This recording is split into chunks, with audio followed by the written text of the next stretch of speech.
I don't do any singing either, so. I just do want to remind everybody, as Bill was just saying, Thursday is going to be a great opportunity for us to be able to witness to our first responders. I was over here at the Speedway gas station here at Southport Road in Madison, and I went over to. There was an officer at a gas pump, and I went and talked to her, and she said, "Oh yeah, we've already heard about it."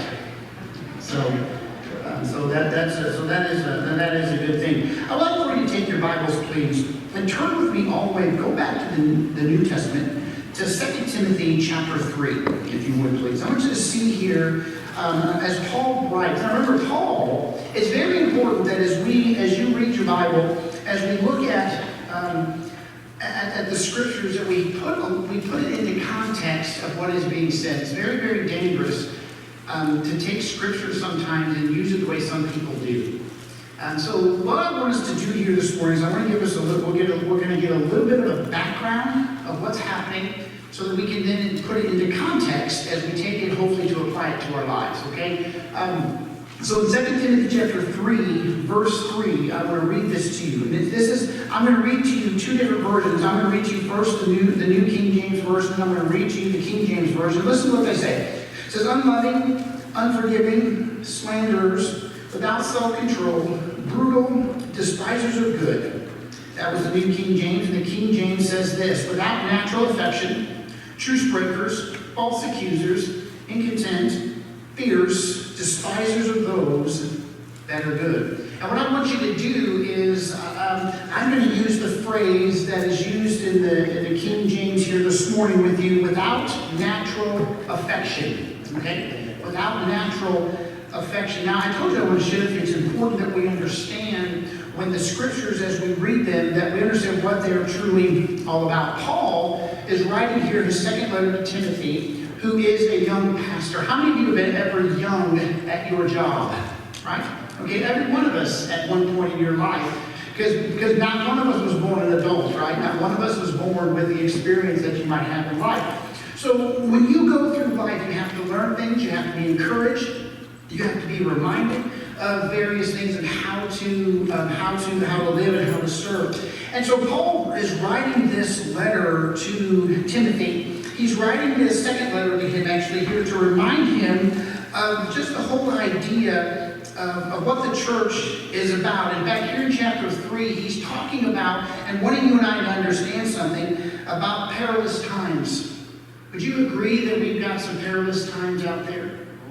We'll find out in just a moment, though, that it's very interesting. Paul also writes to him in 2 Timothy chapter 2 what the purpose of the church is. So he is going through, and he's wanting Timothy to understand the whole concept of the church, the idea of understanding what his responsibilities are. But here in chapter 3, I want to focus on verse 3 because, again, I'm going to focus on that phrase, without natural affection. How many of you have ever paid attention to a firehouse that says, this is a safe place? That's the big sticker on there, okay? That falls under without natural affection, okay? We'll get to that in just a moment, okay? So I want you to see something here as Paul is writing here. What is he emphasizing? He is emphasizing two very, very important things to Timothy. He's emphasizing two very important things to you and to me. And those things are this, that we need to understand is that Paul is saying to Timothy, knowledge and responsibility. Now, we're lacking both of those in our culture today. Did you know that? We have a lot of ignorant people running around our culture today who choose to be simply because they just want to. It's interesting how the mob mentality rules. You guys ever study that in school, the mob mentality? Okay, the whole idea that is sometimes you might not do something that took place in that mob, but since you were part of it, you did it to fit in or whatever it might have been. And it's interesting how many people across our country, they're trying to tell you and I what our knowledge should be and should not be. And it's interesting as they tear down statues and they say the statues of a slave owner, turns out it was not. It was a person who fought to free the slaves. It was completely the opposite. We were finding this over and over and over again culturally. We're finding this over and over again in our churches. That knowledge is missing within our churches. It's missing within your ability, my ability. It's missing in our churches of understanding what the scriptures truly say. How about the second one Paul talks about here, though, is responsibility. Have you ever heard the phrase, take responsibility? Take responsibility. Do we do that today culturally? No. In fact, we do the opposite. We say, blame somebody else. Okay? So Paul is here, he's reminding us, hey, you know what? We have to have knowledge as Christians. We have to take responsibility as Christians. And our world needs to start taking knowledge, and it needs to starting to take responsibility for what it is doing. And quit blaming Christians, quit blaming the police, quit blaming other people. Take responsibility for what you are doing. And we're so scared to do that any longer. At church, you and I, we have to take responsibility for what God has given us. We must take that knowledge for what it is that He is getting out there. You see, many people are ignorant, and they're truly choosing to do so for whatever reason. But what about this whole idea of this word? What is the word knowledge? How do you define it? When we use it a lot, right? I mean, wait, don't you have any knowledge about anything? But the reality is the word knowledge in the Greek literally means a perception, a skill, discernment, understanding, and wisdom. Okay? I'll read that to you one more time. Perception, skill, discernment, understanding, and wisdom. Now, that's a far cry to what a lot of our society wants to be, what a lot of people who claim to be Christians are doing. Guys, I've seen a lot of posts on Facebook there, people quoting the scriptures, and that's not found in my Bible, some of the things I'm reading people saying. So we need to understand here that we have to have this discernment that is there. What about responsibility? Okay? What about responsibility? Responsibility is a duty. Okay? It is a duty. It is our job to deal with whatever is in front of us. Okay? We must take responsibility for this. So Paul is writing here to Timothy saying, Timothy, make sure you understand church. Let us make sure we understand knowledge. Church, let us make sure we understand responsibility. So as he writes this to him, that phrase, without natural affection, just truly kept driving home to me and thinking about this. So as we think about the last days, we think about, people use that phrase, all the time. We use the phrase all the time, but the reality is we have been living in the last days since Jesus Christ, okay? Hebrews chapter 1, verses 1 and 2 flat out tell us, and it's written, God has in these last days. So we're not living in this is not a new thing that's taking place in the United States and around our world. It's been happening since Jesus Christ left. We've been living in the last days. The Bible literally tells us this. So as we as Christians, we need to take knowledge.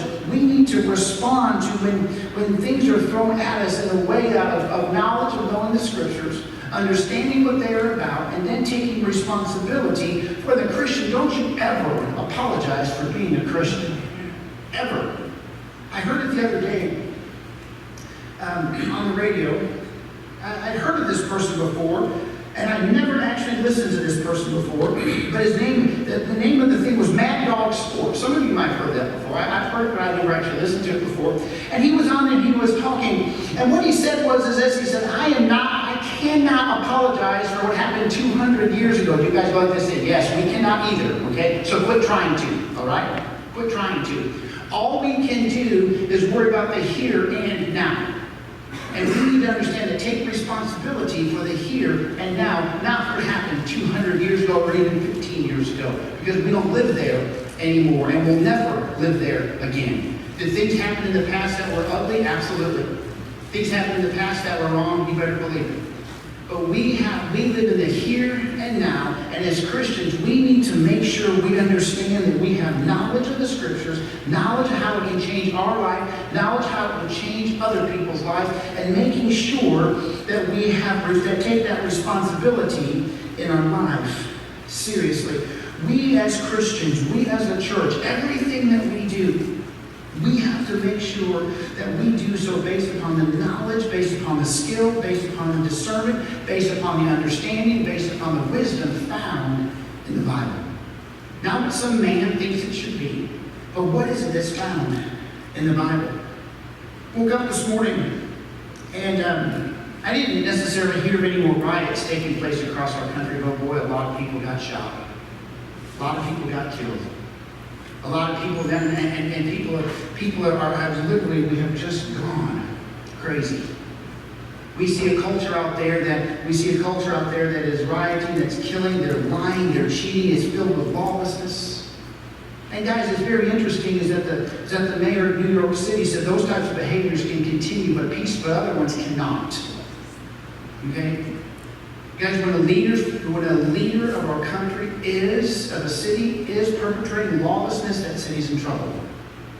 And we need to make sure we understand as Christians what this passage, how does that relate to what I'm getting at without natural affection? It's very much all relates. We need to understand that phrase of unloving, or in the New King James, and without natural affection. Would you agree with me that the family in America is nothing like it was 50 years ago?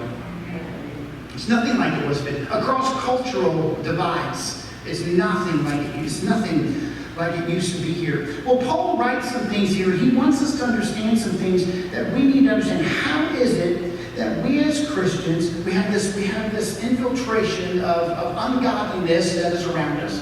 We have this infiltration of ungodliness that wants to come in and sweep the church. Guys, do you guys realize people actually storm the church on the East Coast during their services? Okay? And that is unloving, and that is truly unloving, and without natural affection is everything that Paul says is going to happen in the end times. As the times grow closer and closer together, we need to make sure we understand these things. We need to understand that we have to be prepared for when they come into our lives. We have to be prepared when they try to come into our churches. We have to be prepared. Listen, just because the Bible tells us it's going to happen, it never says just let it. Let us understand that. It never says just roll over and let it just destroy the church or destroy your society. Never once. But we need to remember that as Christians, we have to understand what is it that we need to do. How do we need to approach these things that come into our lives? How do we need to approach when these types of attitudes and behaviors try to come into our church? Well, first and foremost, remember, we've just said it, the family is nothing like it was 50 years ago. We need to remember that. But Paul here, he actually does a little bit of prophesying. Okay? He actually does a little bit of looking into the future. In fact, one of the things that Paul says is very, very interesting. If you go back up to verse 2, he says there, Paul tells us that children will be disobedient to their parents. I know parents who've never had children disobedient before in your house, and that's not exactly what he is talking about here. What he is talking about here, that there will be those children that come in and disobedience to parents, it means this, that parents will no longer be able to persuade or hold sway over their children. And that their children will do whatever they want to, whenever they want to, for as long as they want to. I keep hearing over and over again these young teenagers getting shot. Why in the world is a teenager walking the street at 1 o'clock in the morning? It doesn't make any sense. They say, we've got to fix Indianapolis. Let's start with mom and dad and get a hold of your kids. You know what? Your kids are not to be your friends. They're your children. They're not going to like you at times. In fact, if your children don't tell you that they hate you, you probably messed up somewhere. You see, we need to understand that. We keep trying to fix everything in our culture, fix everything in Indianapolis. Everybody's getting shot. Everybody's getting killed.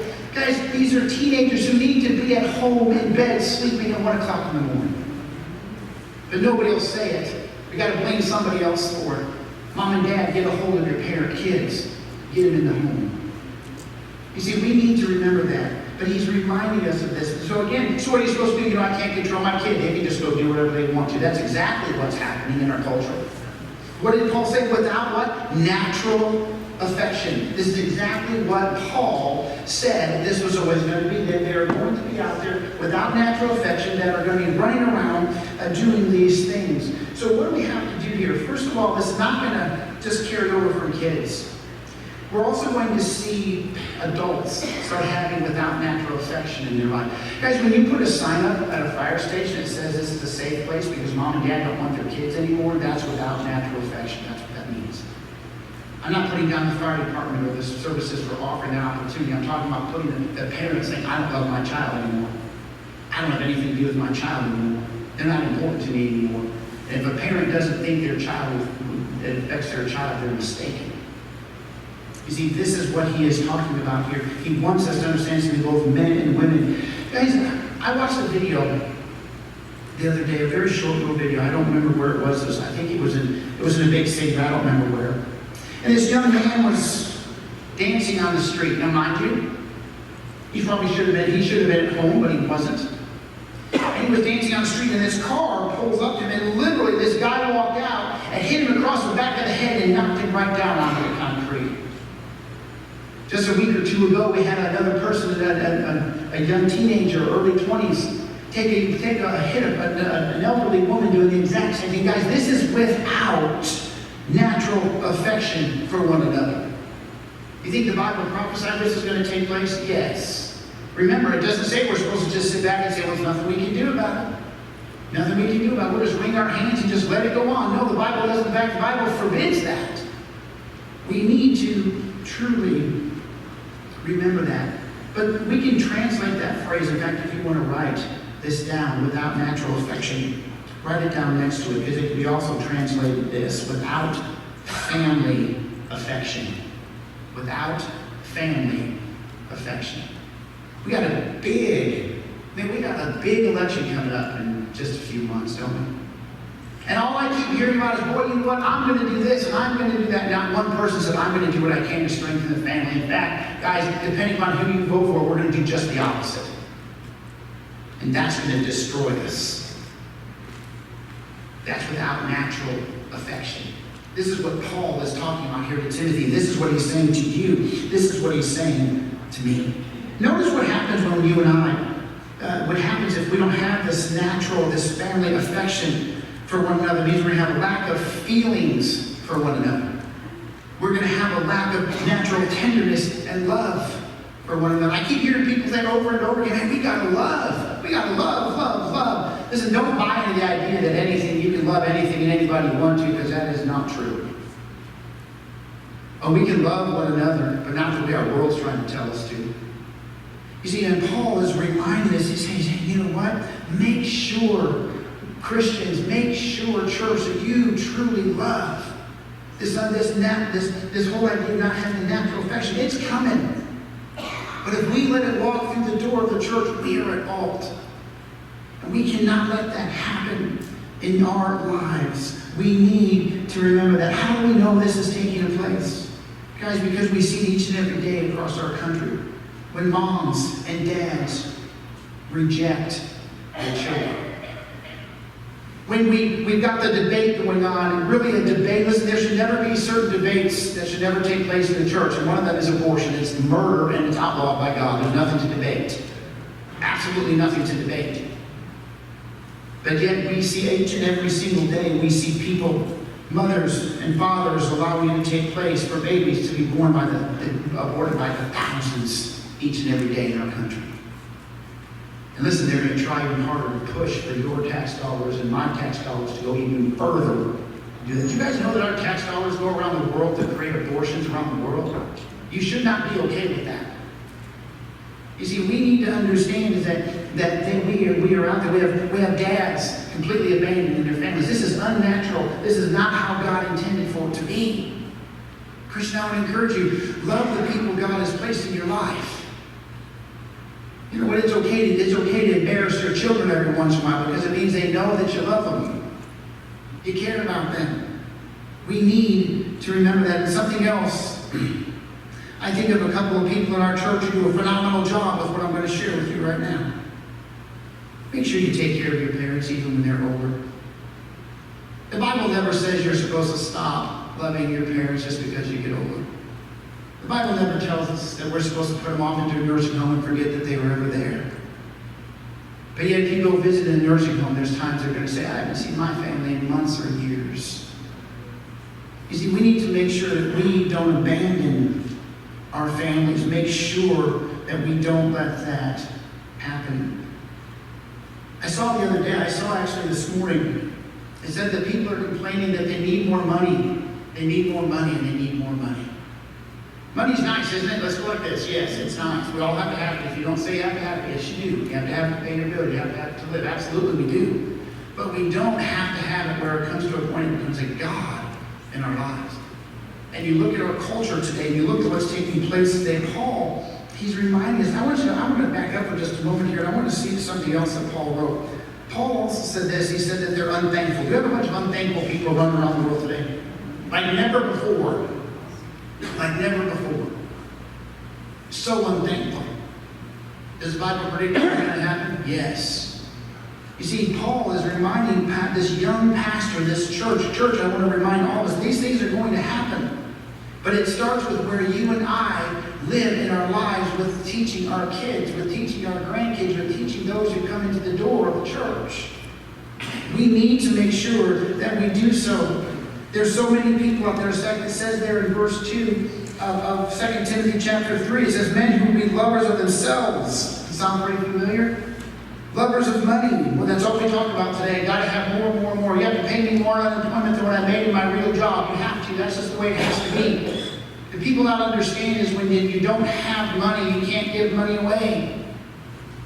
When people won't work, you can't do certain things. It's just the way it is. It's not unloving. It's just factual. And yet we see over and over again, boy, we love that money in America. What if you guys do? Don't go to the gas station or other places with change, because you're not going to get any back. We haven't noticed that yet. You see, we need to understand is that the desires that we see in our culture today are desires that Paul is warning the church about coming.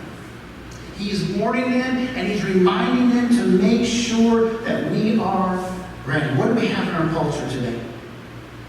We have many people out there with their kids. We have many parents out there saying, oh, I don't have to worry about my kids. Somebody else can raise my child. You can throw them off on somebody else. They can be taken care of by them. God didn't intend for a man and a man to have children, or a woman and a woman to have children. God intended for a man and a woman to have children, to love them and to be there for them.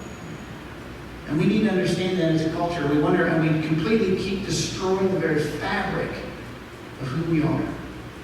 And it needs to stop. In church, it starts with us. Christian, it starts with who we are. And we need to truly remember that. But I want to remind us, where does it start as we go through all of these things? I want you to see here. When we were living in Wyoming, I went to the library. And I'm sure they're here too. I just don't look in this section.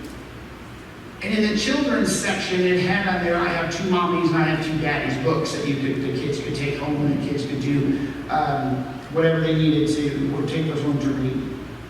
And what we've done culturally is we have slowly numbed everybody to unbiblical behavior.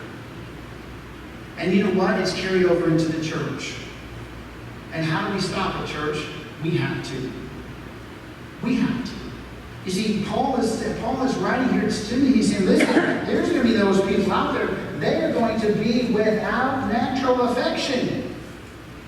It's interesting. Carmen, many years ago, he said, when people would rather come out of the closet than clean the closet, that you know that the hand of God is ready to come upon us. If our country doesn't think that God can't judge us, then we are sadly mistaken in understanding who God is. You see, we need to remember here that God, we need to be thankful. We also should never be caught off guard by these things. How many of you guys are caught off guard by some of these things? I hope that you're not. You had a perfect storm, if you will. You had things that took place that were, by the way, that were out of every single one of us, our control. And they erupted. They erupted. It's never good to lock somebody down for 3 months. Never. That's exactly what we did. And then that stopped. Then another perfect storm hit, and all of a sudden they collided. And next thing you know, we've got the mess that we see as a culture. But it doesn't start with just those 2 things. It starts by putting God back where he belongs. People can sit there and deny that all that they want to. But I'll challenge anybody to go back in history and you study the times when people were the happiest and most prosperous, is when God was in control of their lives and their country. And if we think as a nation we can just figure it out by spending more money, we are so mistaken.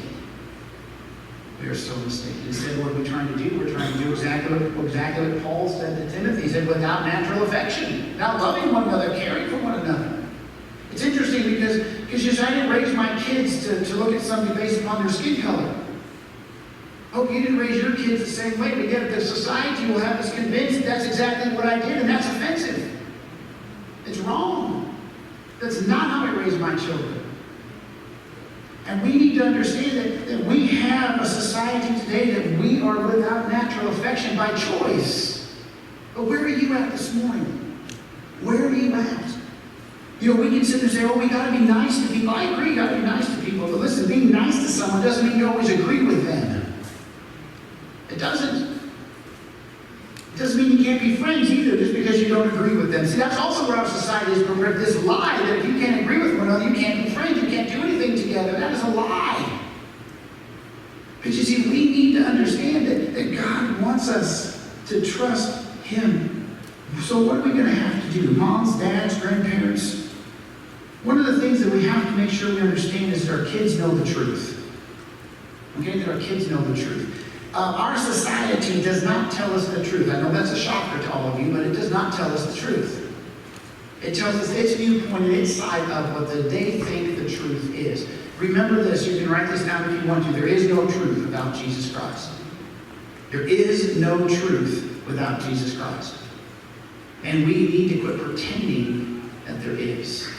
Let us never forget that. Let us never forget that. We need to teach our children that truly hating is wrong.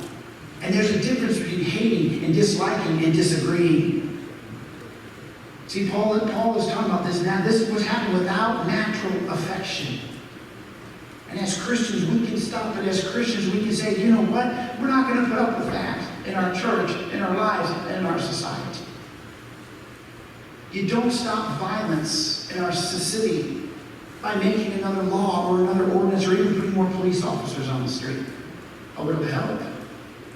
But you got to put God back on the street. History proves it over and over and over again. The Bible tells us if someone doesn't believe in God, that's foolish. So let us as a church say, you know what, we're not going to do this anymore. We're not going to put up with this anymore. So Mom and Dad, what do you have to do? What do I have to do? Grandparents, what is it maybe you have to do? Let your grandchildren, your children know that God's important to you. It's not always easy. Because believe it or not, there's even times I wake up on the wrong side of the bed. And there's times in which I'm going to go, those people deserve what they did. Their own fault. You ever say that? They deserve it. I didn't say it was the right attitude. I'm just being honest with you. And we need to remember this. Children, moms, dads, make sure, teach your kids the values of the Scriptures. You might say, well, I messed that up already. Oh, no. You see, because my Bible says God is capable of doing anything. Maybe your kids don't live at home anymore. Maybe your kids aren't doing everything you hoped that they would do. Give them over to God. Because the Bible tells us we teach our children when they're young, when they're old, they'll never depart from it. There might be some bumps along the way, am I right? There'll be some problems along the way. Parents, if you know what I'm talking about, grandparents, you know what I'm talking about. And I don't know what it means when they're old, they'll come back, and I have no idea what that means, but it promises that they'll come back. As Christians, let us never forget that we need to love. We need to teach our children to respect, to honor, and to make sure they know the people around them, that they are important to them. No matter what their skin color is, no matter what their language they may or may not speak, whatever it might be. Because you see what we're doing in America today, guys, listen, this whole movement we're seeing across America, it is not unifying, it is dividing. It is dividing. And the only one who can bring this country back together and God's people back together is God Himself. And it's time that we quit pretending that something else is going to do that, but it is not. We might feel good for a while, have good production for a while, have good things happen for a while.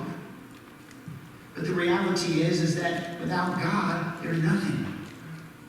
And the song Brother Dunn was saying before, without Him, we can do nothing. Without Him. What about your life? What about your life? Yeah, you know what? Kids are going to rebel. Adults, we're going to rebel. Kids are not always going to do what they're supposed to. Hey, kids, your mom and dad don't either. You see, we're all in the same boat together. We're just at different stages of our lives. And the reality is that Paul is reminding us this stuff's coming. But guys, you know what? That doesn't mean we have to let it happen and agree with it. There's nothing I can do about it. There's times in which I'm sure we've probably said that in our lives about various things. But Paul wants us to remember, you know what? It's going to happen. It's difficult. Being a parent is difficult. Being a Christian is difficult. Just living life is difficult. But I will encourage every one of you here, anybody who might be listening, anybody that will say, you know what? I'm going to give it over to God. Let Him change me. And I want you to know something else. I want you to do this for me. I want you to throw worry out of your vocabulary. Okay? I didn't say thinking about something. I didn't say planning for something. But if you're constantly worrying about something, it will hold you exactly where you're at this morning. It will never allow you to move forward. So let God have it. Let Him have it so that He can work through you to do things you thought you could never do. Where are you at this morning? Our society is right where Paul just wrote, without natural affection. But that doesn't mean we have to sit back and say, nothing I can do about it. See, because I believe when we have our cookout, when we have our appreciation for our police officers and first responders coming up on Thursday, I believe it's a great opportunity to be able to show people the love of Christ. Now, we're going to stick our head in somebody's police car and do and preach at them and throw the gospel, throw the Bible at them. But listen, they're going to know the love of God is real. They're going to have the opportunity to have information given to them about who God is. Because you see, people already know who God's out there. They just want to see how He's going to make a difference in their life. And people who deny that there's a God is simply just fooling themselves. And He wants us to be true to Him. Will you trust Him this morning? Brother Donald, would you come?